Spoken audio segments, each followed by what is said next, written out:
En la Biblia nosotros encontramos muchas y variadas historias, pero en la mayoría de ellas los personajes principales son hombres. Nosotros podemos ver que se destacan en ellas hombres que fueron muy consagrados y valientes, intrépidos, humildes, consagrados, celosos del Señor y de su obra. Pero encontramos muy pocas historias cuyo personaje principal sea una mujer. El día de hoy quiero compartir contigo una historia cuyo protagonista es una mujer, podríamos decir protagonista, porque se destaca como una sabia consejera evitando una situación dramática. Para algunos de nosotros puede ser una historia muy conocida. Está en el libro primero de Samuel, el capítulo 25, y es la historia que nos relata, esta historia nos relata lo que sucedió entre David, un hombre llamado Nabal, y su esposa Abigail. Les leo el capítulo 25 del libro primero de Samuel. En el versículo 1 dice que Samuel había muerto, lo habían llorado, y entonces David se levantó y se fue al desierto de Parán. Y el versículo 2 entonces dice, y en Maón había un hombre que tenía su hacienda en Carmel, el cual era muy rico y tenía 3000 ovejas y 1000 cabras. Y aconteció que estaba esquilando sus ovejas en Carmel, y aquel varón se llamaba Nabal, su mujer Abigail. Era aquella mujer de buen entendimiento y de hermosa apariencia, pero el hombre era duro y de malas obras, y era del linaje de Caleb. Vamos a detenernos ahí para empezar. Qué ricos detalles que nos empieza contando esta historia. Nos empieza introduciendo en lo que va a acontecer, ¿no? David está en el desierto de Parán, y entonces había en ese desierto un hombre que tenía mucho dinero, se llamaba Nabal, que por cierto Nabal significa insensato. Qué terrible nombre, ¿no? Que te pongan de nombre insensato. Sin duda en ese tiempo también los nombres eran puestos o asignados por el tipo de personalidad que tenía un individuo. Y entonces acá dice que Nabal era muy rico, pero la Biblia es interesante lo que nos dice, porque dice que era muy rico, pero a la vez este hombre se lo describe como necio, porque dice que era duro y de malas obras. Y qué interesante esto, ¿no? Porque hay personas que pueden ser muy inteligentes o astutas para los negocios, que pueden llegar a tener mucha capacidad para producir dinero, pero eso no los convierte en personas sabias. No sabemos si Nabal había heredado esto de su familia o él lo había llegado a producir, pero lo cierto es que aunque tenía mucho dinero, seguía siendo una persona insensata. Y es que el dinero no compra la sensatez. O incluso a veces nosotros podemos llegar a ser muy inteligentes y no necesariamente ser sabios. Podemos llegar a tener muchos títulos académicos, un cerebro muy desarrollado para realizar una ecuación, para una operación matemática, pero no necesariamente nosotros llegamos a ser sabios, ¿no? La Biblia dice que el principio de la sabiduría es el temor al Señor. Y es que la sabiduría es eso, es percibir lo que Dios desea para nuestra vida y decidir andar en sus caminos. Ser sabio significa diferenciar entre el bien y el mal y poder elegir el bien. Porque si pudiéramos diferenciar entre el bien y el mal y elegimos igualmente el mal, no seríamos sabios. Pero entonces la Biblia nos dice esto, el principio de la sabiduría es temer al Señor, es decir, reverenciarlo, respetarlo, es darle importancia a los mandamientos que Él tiene para nuestra vida. Cuando nosotros vivimos una vida que hace a un lado los preceptos del Señor, nos convertimos en necios. Queremos vivir a nuestra manera, de nuestra forma, pero la Biblia dice así, hay caminos que al hombre le parecen de bien, le parecen derechos, pero su final es un camino de muerte. Cuando no tenemos en cuenta a Dios en nuestras vidas, realmente estamos actuando con necedad, porque solo en Dios está la verdadera fuente de sabiduría y Él nos ha dado consejos realmente acertados acerca de cómo nosotros debemos de vivir. Lo más importante en esta vida no es tratar de tener dinero o acumular tantos títulos o reconocimiento social. Tal vez todo eso lo tenía Nabal.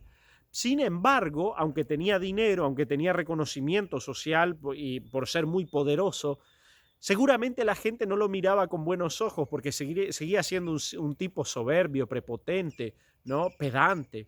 Y qué terrible. Podemos llegar a tener mucha posición social, mucho dinero y eso no nos compra la estima de las personas, porque también nosotros debemos reconocer que alguna persona sabia es bienvenida en todos los lugares y no podemos realmente también esconder y hacernos pasar por sabios toda la vida.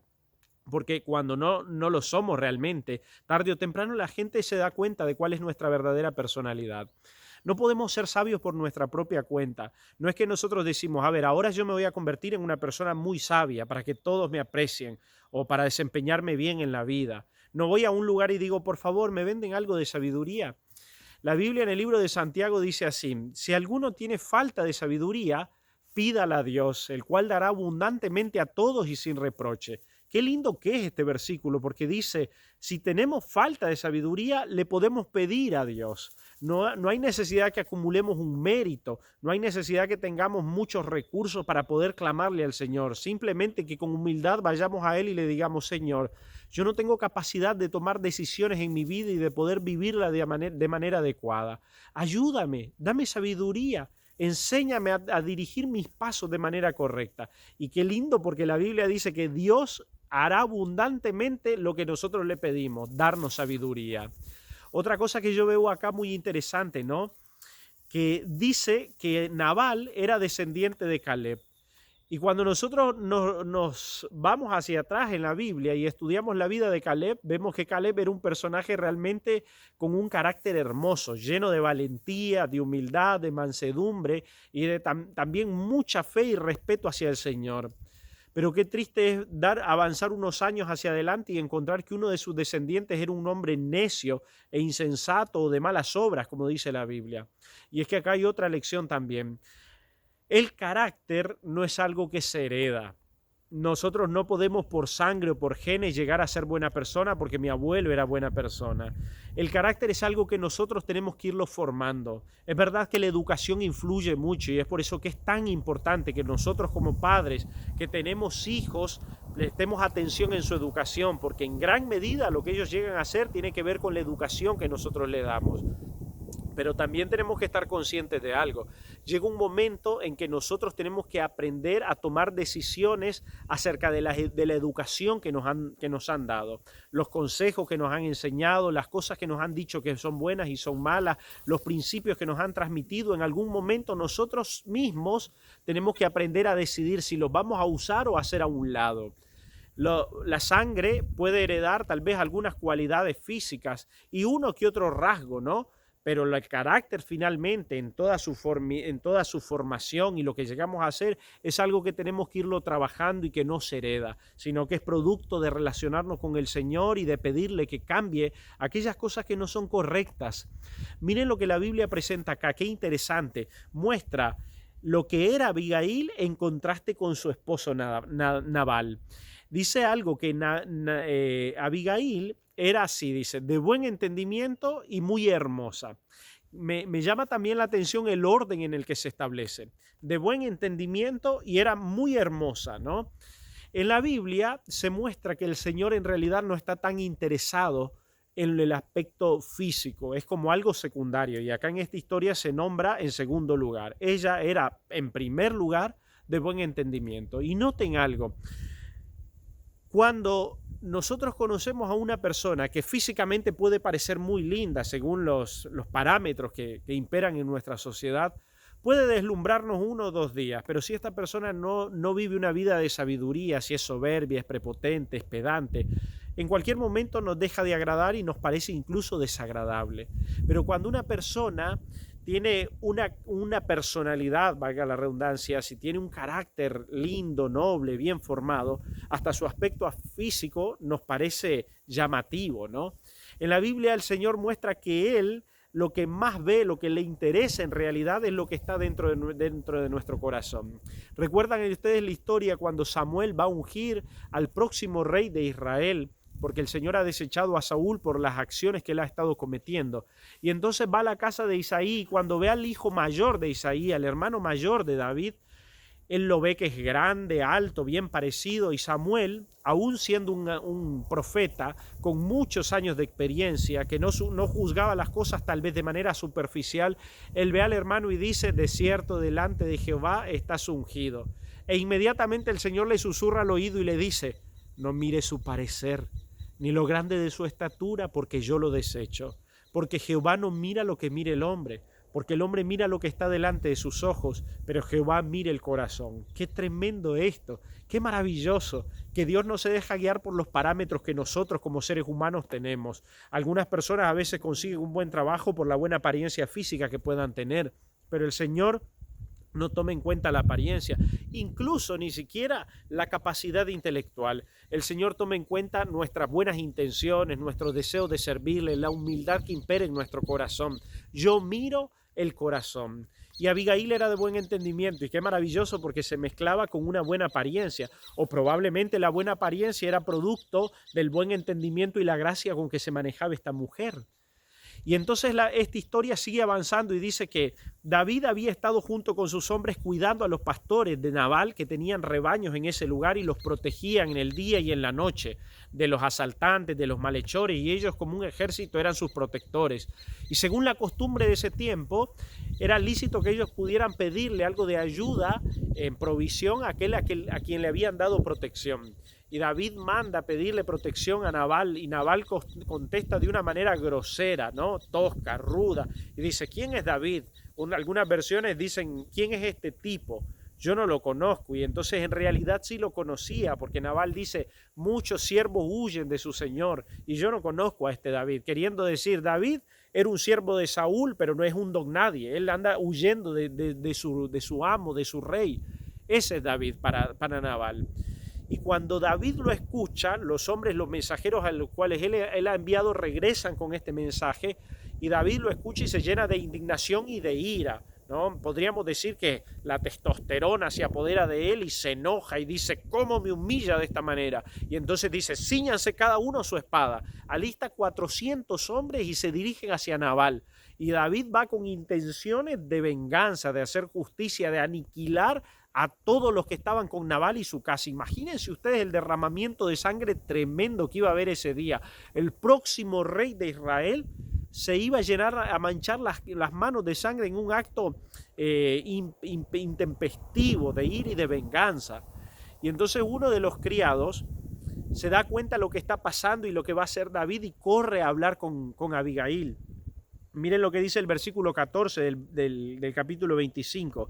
Pero uno de los criados dio aviso a Abigail, mujer de Nabal, diciendo, he aquí David envió mensajeros del desierto que saludasen a nuestro amo y él los ha tratado mal.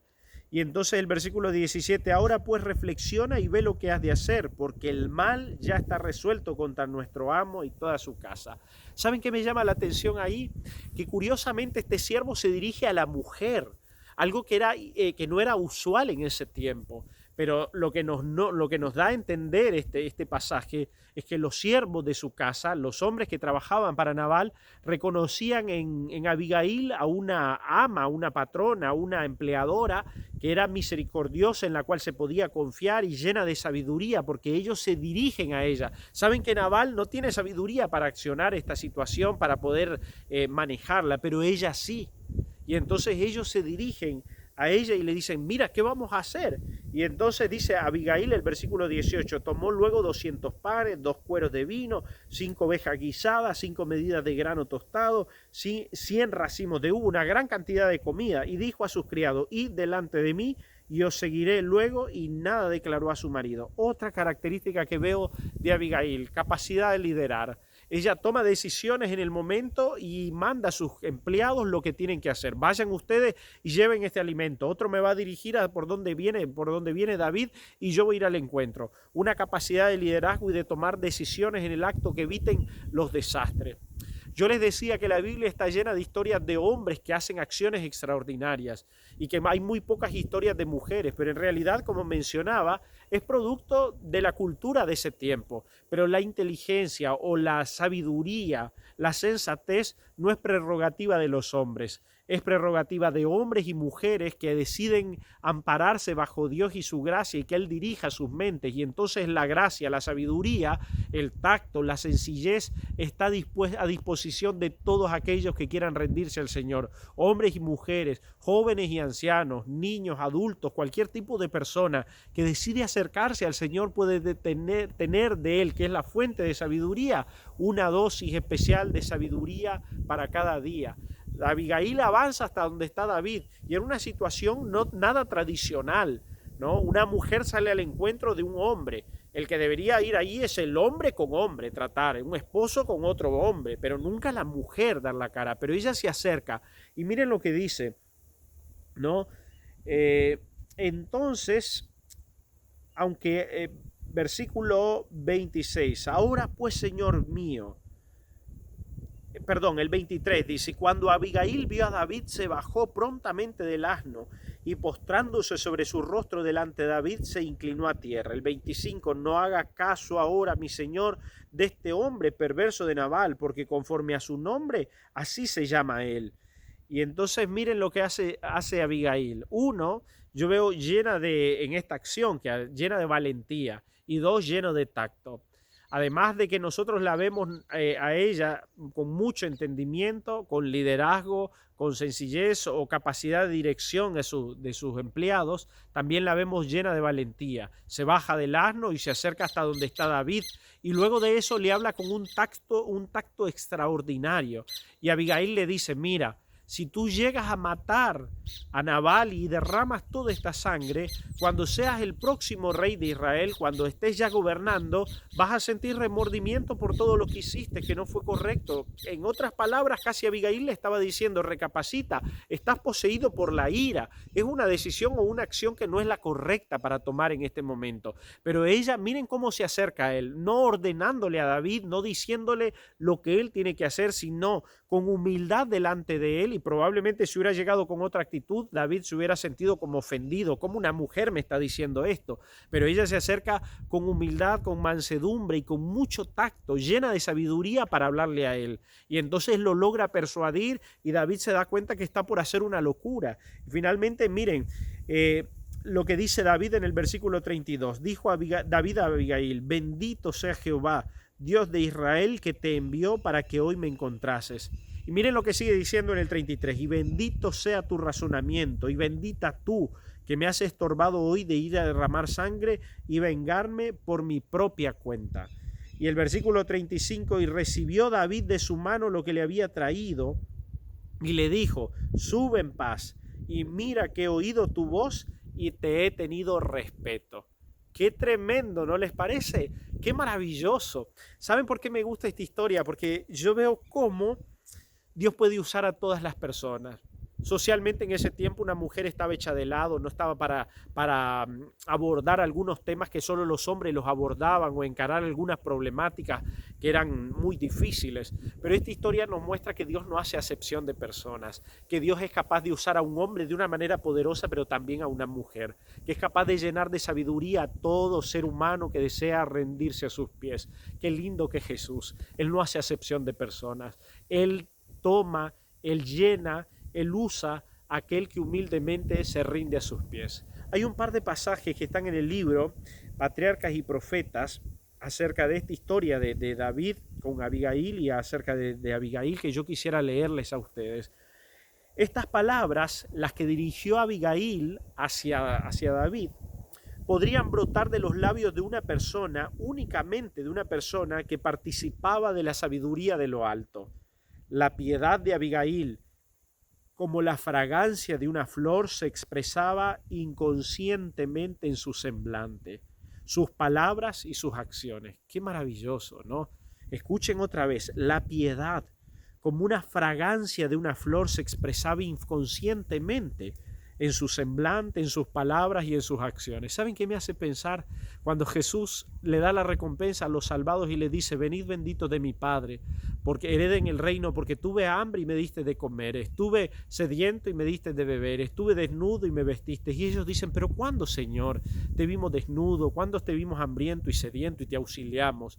Y entonces el Señor le dice, por cuanto lo hiciste a los demás, a mí lo hiciste. Pero lo que me llama la atención es que esta gente no vive anotando todo lo que hizo. Las obras buenas brotan de ellos, producto de la relación o de la unión que tienen con el Señor. Y entonces continúa diciendo este pasaje, el Espíritu del Hijo de Dios moraba en su alma. Qué lindo. Cuando Jesús habita en nuestra vida, Él revoluciona todo lo que hay adentro.